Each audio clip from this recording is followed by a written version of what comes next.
Ticuna, Mini DJ e JR Produções de Canto Alegre. Cantando,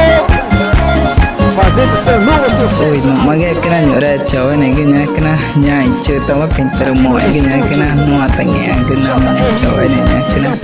ru auri mata tai gerenya maka pintar mo genya kena ru tak penar mo tatanya kena cawe ne kena nhẹ cái cái tụ panai của tay chơi mọi gung ấy chỉ nhore vui chỉ cái na chỉ cái vấn nhẹ mọi cái được thì nó chỉ nhẹ mà nhà na chỉ có shot ta hi bác cái căng pale cái bác na tập vậy nha cháu anh này cái được music chả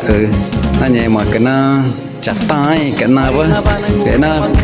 đi chỉ cái video này pin này vợ nó bị tay cái tôi tay ru nhà cái nó nhẹ mà cái na tay cái video chỉ cái ngón này vợ nhẹ mà bây giờ mỗi chỉ đau cái nào bé ta nhẹ vợ nhẹ cái cứ chỉ tụt cái gung mà video chỉ cái này vợ nhẹ mà cái bây giờ mỗi những cái video ta nên cái dễ ra cái nhẹ vì bên ta năng cái nhà tôi ta lên từ cái to mà chỉ cái tụ pana từ na ang cái rồi mỗi chỉ nam mà nhẹ mà nam bây giờ mỗi mari nya kena nyora cawe ne genya kena enger inge nya kena ru tu panai pintar mo Namai